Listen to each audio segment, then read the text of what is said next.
They seemed so perfect. My family, the envy of our Lagos neighborhood, a loving father, a doting mother, my accomplished older brother, and then there was me, the youngest. We had it all. Wealth, status, a beautiful home. Life was a symphony of laughter and love, or so I thought. Our home was always filled with warmth. The aroma of my mother's agouti soup, the sound of my father's baritone laughter, the gentle chiding of my brother, it was a sanctuary. We were a united front, a force to be reckoned with, a family portrait come to life. We were living the Nigerian dream. But like all dreams, this one too had a dark side. A side I remained oblivious to, blinded by the dazzling facade.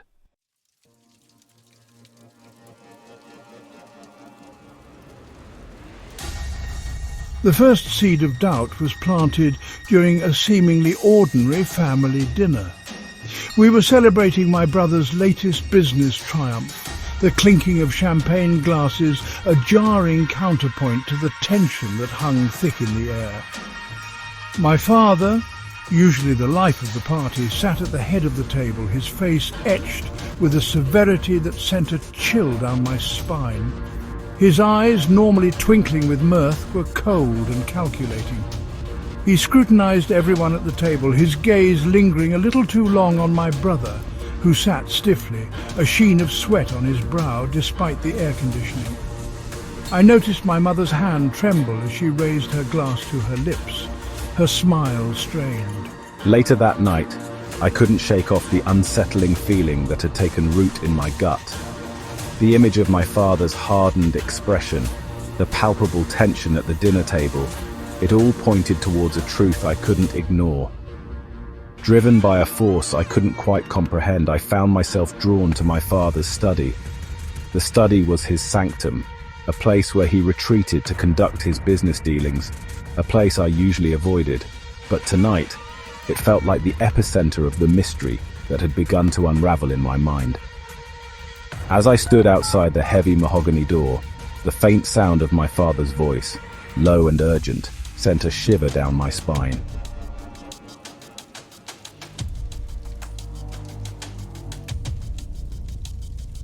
The first seed of doubt was planted during a seemingly ordinary family dinner.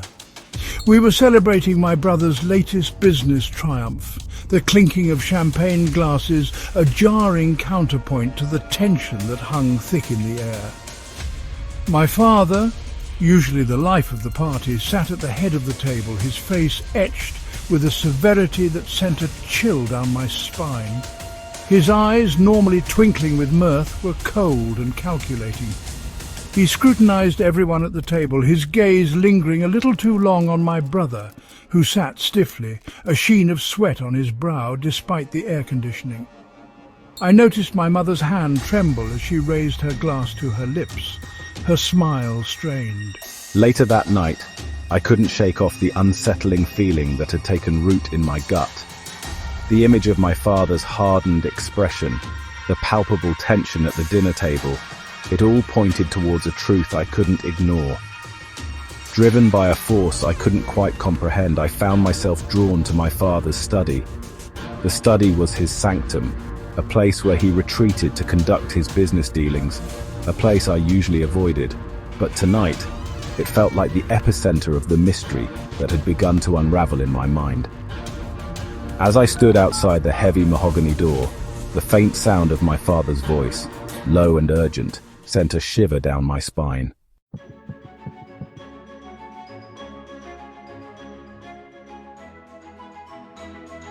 It was then that I realized something was terribly wrong. My family, the people who were supposed to be my protectors, my confidants, were keeping secrets. Dark, unsettling secrets. My curiosity, once a playful flame, was now a raging inferno. I had to know the truth, no matter the cost. Over the next few days, I became increasingly observant, picking up on subtle cues, hushed conversations, and furtive glances that I had never noticed before. The pieces of the puzzle were slowly starting to come together, and each new revelation filled me with a growing sense of dread. I felt like an outsider in my own home, watching my life unravel from the sidelines. One evening, while my parents were out at a social function, I decided to take the plunge. I snuck into my father's study, my heart pounding in my chest. The air was thick with the smell of old books and expensive cigars, a scent I had always associated with comfort and security, now tainted with an undercurrent of menace. The room was dimly lit, the only source of illumination a solitary lamp casting long shadows on the mahogany desk. My eyes fell on a large portrait of our family hanging above the fireplace, our smiles frozen in time, a stark contrast to the turmoil brewing beneath the surface. It was then that I noticed it, a faint scratch on the wall behind the portrait, almost imperceptible.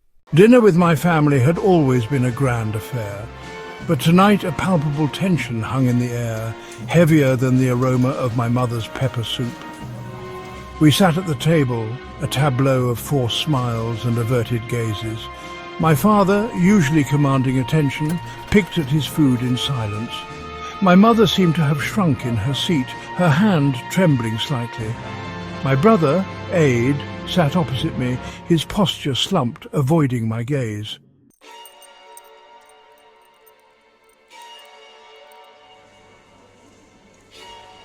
The silence was broken only by the clinking of cutlery and the occasional forced cough. My parents exchanged strained pleasantries, their words devoid of warmth. Aid maintained his stony silence, a brooding shadow at the table. I felt like an outsider in my own home. The food tasted like ash in my mouth. The warmth of our family meals was replaced by suspicion and fear. Something was terribly wrong.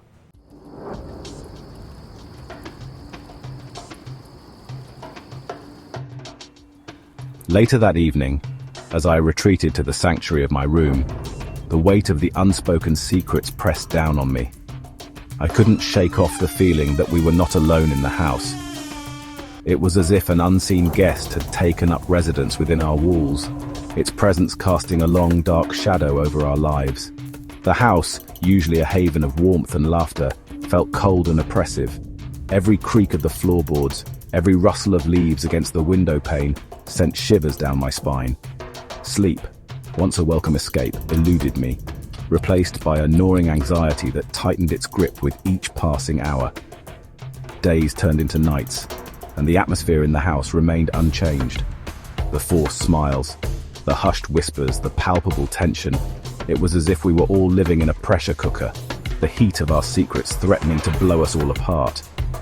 I became increasingly isolated, withdrawing further into myself, my every thought consumed by the mystery that shrouded my family.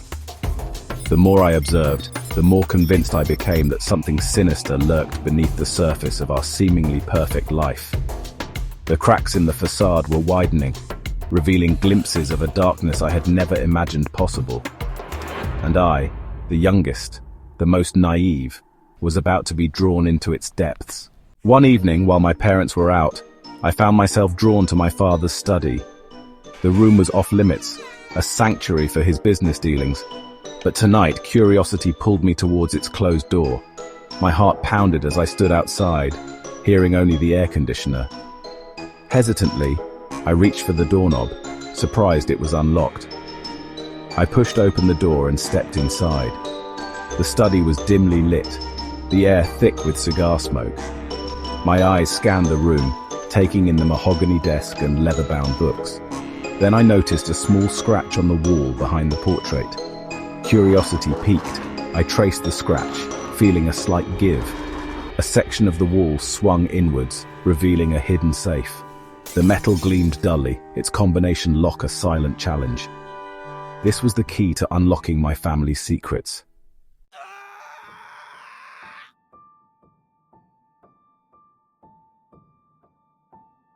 My breath caught in my throat. The scratch was a gateway to a secret world, a hidden room concealed behind the imposing portrait of my family. Fear and excitement coursed through my veins. The hidden door swung inwards with a low groan. The air inside was stale and cold. It was a space forgotten by time. The outline of the room slowly came into focus. It was small and sparsely furnished. A single chair sat before the desk. The only light came from the opening behind the portrait. Dust motes danced in the beam. I felt like an intruder in my own home.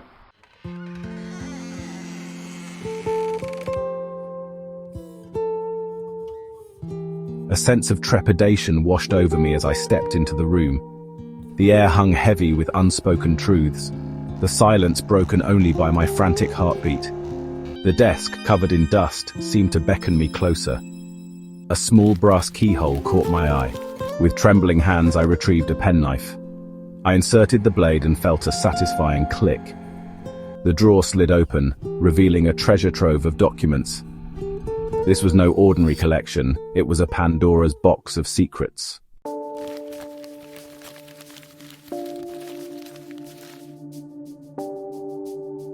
I spent hours poring over documents, each adding disbelief and horror. It was like watching a familiar landscape morph into something grotesque. Business deals shrouded in secrecy, their legality questionable. Documents hinted at a vast fortune, amassed through chilling means. Images that shattered the image of the loving family I thought I knew. The weight of the truth pressed down on me, threatening to crush me.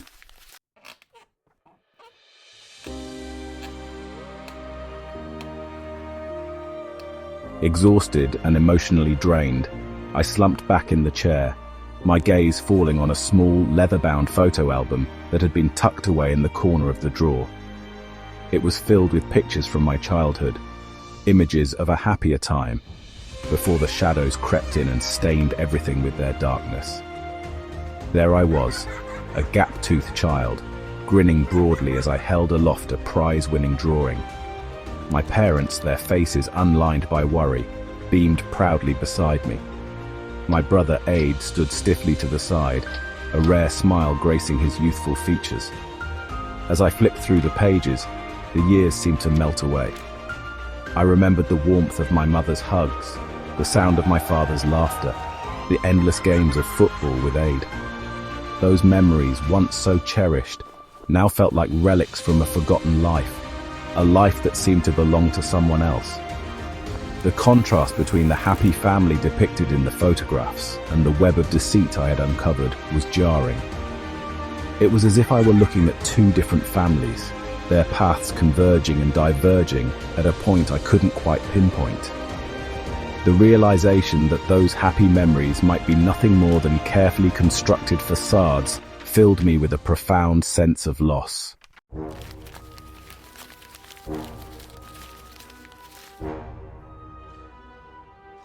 The more I learned, the more I realized I didn't know my family at all.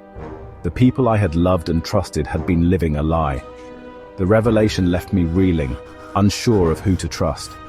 The foundations of my world had been shaken. The thought of confronting my family filled me with dread. Would they even offer an explanation, or would they simply deny everything? As the first rays of dawn pierced through the curtains, I knew I couldn't stay. The weight of the secrets was suffocating. I needed time to think. With a heavy heart, I closed the drawer. As I turned to leave, I glanced back at the portrait. Our smile seemed to mock me. The face that stared back was no longer familiar. It was the face of a stranger.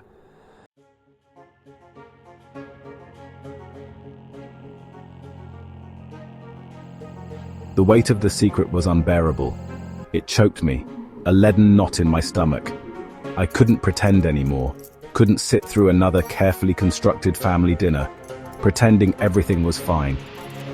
I had to confront Aid, to see if some shred of the brother I knew still existed beneath the surface of deceit. I found him in his room, the curtains drawn against the harsh afternoon sun, hunched over his laptop. The glow of the screen illuminated his face, highlighting the sharp angles of his cheekbones, the coldness in his eyes. Gone was the playful glint I was accustomed to, replaced by a steely resolve that sent a shiver down my spine. "Aid," I began, my voice trembling slightly. "We need to talk. About what's going on, about what I found in Father's study." I don't know what you're talking about. "Don't lie to me. I saw the documents, the photographs. I know what you're involved in."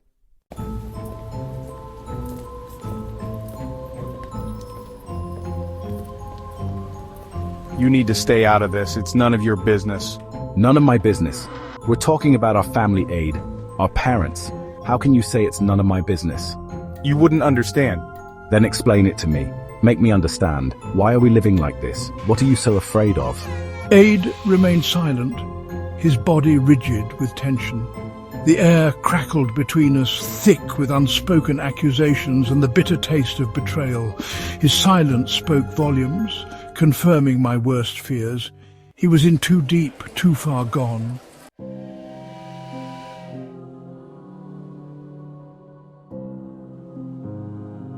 The days that followed were a blur of hushed conversations, furtive glances, and a palpable sense of unease that permeated every corner of our once happy home. The family portrait, once a symbol of our unity, now seemed to mock me with its carefully constructed facade. My parents, their faces etched with a mixture of guilt and defiance, refused to acknowledge my accusations, their denials ringing hollow in my ears. The laughter that had once filled our home was replaced by a suffocating silence, broken only by the occasional strained exchange of words. One evening, under the pretense of a family dinner, we gathered at the grand dining table. The air was thick with unspoken tension, the food laid out before us an unwelcome reminder of happier times. My parents sat across from me, their faces pale under the harsh glare of the chandelier. Aid, his eyes red-rimmed and bloodshot, avoided my gaze. We need to talk. Your mother and I, we know you know. About the business, about everything.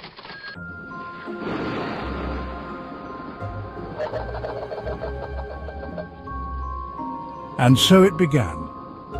The confessions, the justifications, the desperate attempts to rationalize the unthinkable. They painted a picture of a family trapped in a web of their own making. My father spoke of a business deal gone wrong, a debt spiraling out of control. I did what I had to do. My mother, her eyes filled with tears, spoke of her fear and desperation. I just wanted to keep us safe. Aid remained mostly silent, his gaze fixed beyond the walls. When he finally spoke, his voice was barely audible. I had no choice. I did what I had to do. Their words washed over me, a torrent of lies and half-truths. I wanted to believe them, but the evidence told a different story. The secrets they guarded were not just about a business deal gone wrong. They ran far deeper, into the darkest corners of their souls.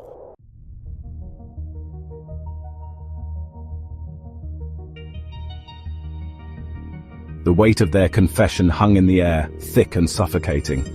The silence that followed was deafening. My family had built their empire on lies and deceit. The truth was a bitter pill to swallow. He looked at his parents, their faces etched with defiance and fear. His heart ached with a profound sense of betrayal. The life we had lived now seemed tainted. My brother Aid sat slumped, his gaze fixed on the wall. The weight of his own complicity seemed to crush him. I had never seen him so vulnerable, so utterly broken. The air crackled with unspoken tension. Each tick hammered home the gravity of the situation. He was caught in a whirlwind of emotions.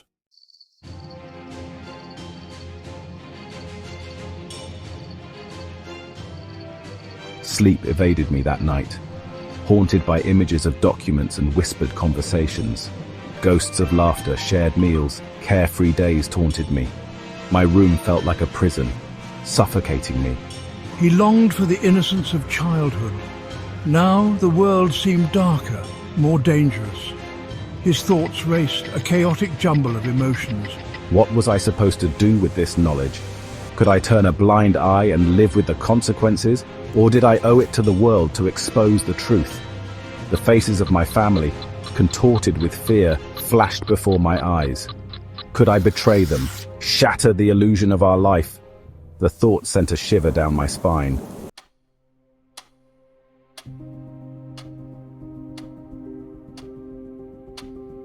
Days turned into nights, each hour an agonizing eternity. The weight of the secret pressed down on him, a physical burden that made it difficult to breathe. The walls of their home, once a haven of warmth and laughter, now felt like the cold, unforgiving bars of a prison. He moved through life in a daze, his studies neglected, his friends forgotten. The world outside continued as if nothing had changed, oblivious to the turmoil raging within him. He envied their ignorance, their ability to navigate life without the weight of this terrible knowledge. My phone buzzed in my pocket, jolting me back to reality. It was my mother. Her voice, usually so full of warmth and concern, was tight with anxiety. Come home, she whispered, her words barely audible above the static of a bad connection. Your father needs you. It's Aid. He's gone. Her words hung in the air, a chilling echo of the storm that was about to break. Aid, his brother, his confidant, his partner in crime, was gone. Had he chosen to silence his demons before they consumed him? Or had the darkness that had enveloped their family finally claimed its due?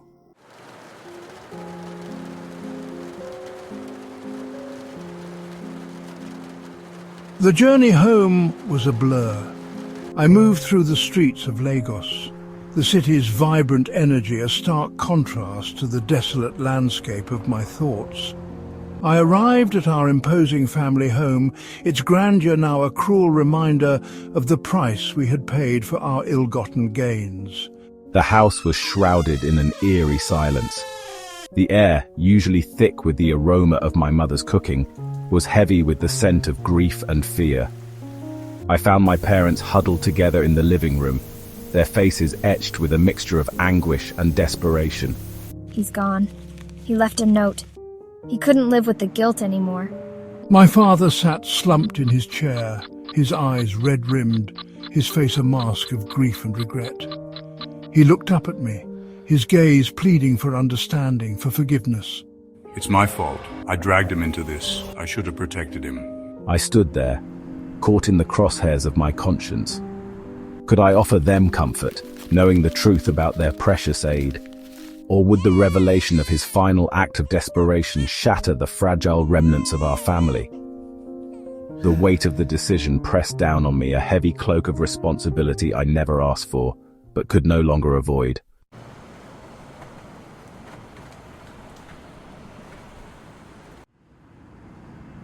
The bustling streets of Lagos swirled around me, a cacophony of car horns, street vendors hawking their wares, and the rhythmic beat of Afrobeat music spilling out from roadside bars. But I was oblivious to it all, lost in a haze of confusion and despair. Aid's final act of desperation, his escape from the suffocating web of our family's deceit, played on a loop in my mind. Each step I took away from our grand, opulent home, a symbol of our ill-gotten gains, felt like a step closer to a precipice. The weight of the truth I carried threatened to crush me, yet I knew I could no longer bear the burden alone.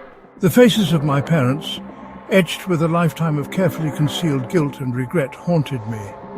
Could I be the one to deliver the final blow, to shatter the fragile illusion of normalcy they clung to? The police station loomed ahead, its stark, imposing facade a stark contrast to the vibrant chaos of the city. My steps faltered.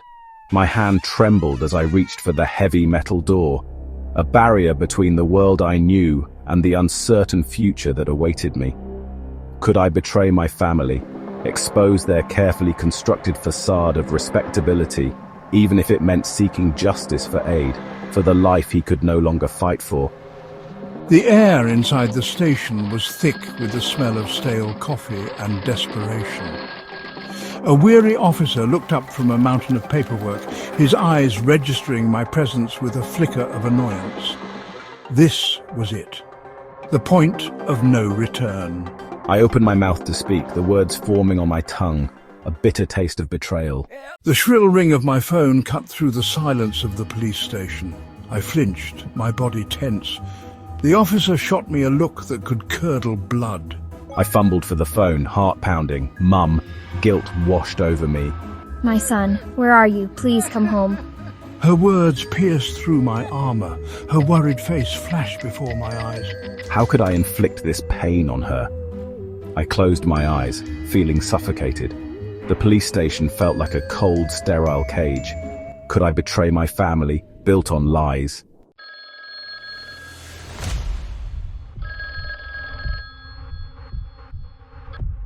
"I'm coming home, Mum," I whispered, my voice hoarse with unshed tears. The words felt like a betrayal, yet a strange sense of relief washed over me as I spoke them. I hung up the phone, the silence that followed deafening, amplifying the chaotic symphony of emotions raging within me. The police officer, a silent observer to my internal struggle, raised an eyebrow, his expression a mixture of curiosity and skepticism. I offered a weak smile, a feeble attempt to mask the turmoil that churned within me. "Family emergency," I mumbled, my voice barely audible above the cacophony of the city. I turned away from the station, from the promise of truth and justice, and stepped back into the night. The humid air of Lagos enveloped me, a stifling blanket of uncertainty. The weight of his decision, of the secret he continued to carry, pressed down on him, heavier than ever before. As he walked away, the city lights blurring into a kaleidoscope of colours, he couldn't shake the feeling that he had chosen the easy path, the coward's way out. Ade's face, frozen in a silent scream of despair, haunted my every step. How could I honor his memory, seek justice for the life he had lost, while protecting the very people who had driven him to the edge?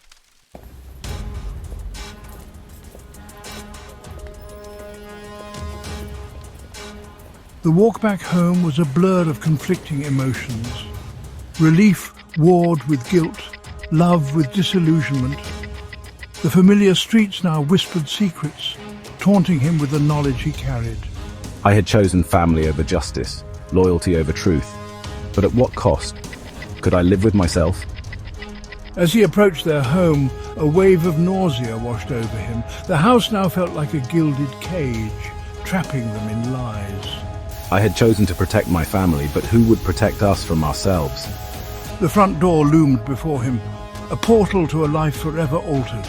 He took a deep breath, steeling himself for the confrontation ahead. The truth I knew had a way of revealing itself, and when it did, would our family crumble under its weight? The questions echoed in the silence of his heart. He stepped across the threshold into the lion's den. This was not over. This was just the beginning. The House of Deception may have won this round, but the fight had just begun. I would find a way to honor Ade's memory, even if it meant dismantling everything.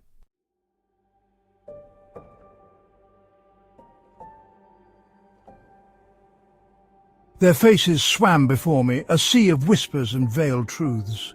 My mother, her eyes red-rimmed, clutching a faded photograph of Ade as if it were a lifeline. My father, his face etched with a lifetime of regret, his hand trembling as he reached for mine, seeking solace he didn't deserve. The house, usually buzzing with activity, was shrouded in a suffocating silence. The air hung heavy with the weight of unspoken words, of shared grief and carefully concealed truths. Every creak of the floorboards, every rustle of leaves against the windows seemed to amplify the suffocating tension that had become our new normal. I retreated to my room, a sanctuary now tainted by the knowledge I carried. The walls, once a source of comfort, now felt like the cold, unforgiving bars of a cage. The world outside continued as if nothing had changed, oblivious to the storm that raged within the walls of our opulent prison. The laptop on my desk beckoned, a portal to a world of information, of connection, of potential escape. My fingers hovered over the keyboard, the words police station, corruption, justice for Ade forming in my mind, only to be erased by the image of my mother's tear-stained face, the sound of my father's defeated sigh.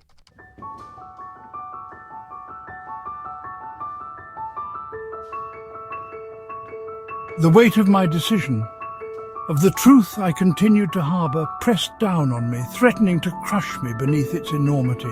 Sleep, once a welcome escape, now eluded me, replaced by a relentless cycle of what-ifs and if-onlys. Could I live with this secret, this betrayal of my brother's memory? Could I continue to exist in this gilded cage, surrounded by the whispers of my family's sins, pretending that everything was all right? The city below, a sprawling tapestry of light and shadow, seemed to mock him with its indifference. Life went on, oblivious to the turmoil that raged within him, the moral dilemma that threatened to tear him apart. I thought of Ade, his laughter echoing through the corridors of my memory, his absence a gaping wound in the fabric of our family. He had chosen a different path, a final act of defiance against the darkness that had enveloped us all. Could I honor his memory by perpetuating the very system that had driven him to his death?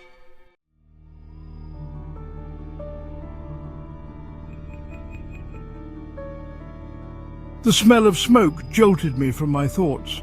I rushed to the balcony, my heart pounding in my chest. Below, a small fire burned in the garden, the flames consuming a pile of debris with a hungry roar. My father stood before the inferno, his face illuminated by the flickering light, his shoulders slumped with the weight of 1,000 unspoken truths. I watched as he tossed another log onto the flames, the fire leaping higher, casting dancing shadows against the walls of our opulent prison. It's time to let go, he said, his voice barely a whisper, yet carrying the weight of a confession. What was he burning? Was it evidence of their crimes? A desperate attempt to erase the past, to protect them all from the consequences of their actions? Or was it something more, something deeper, a symbolic purging of the secrets that had poisoned their lives for so long? The questions swirled in my mind, a maelstrom of doubt and suspicion. I wanted to believe him, to find solace in the possibility of a fresh start. But the shadows of our past ran deep, their roots tangled and poisonous.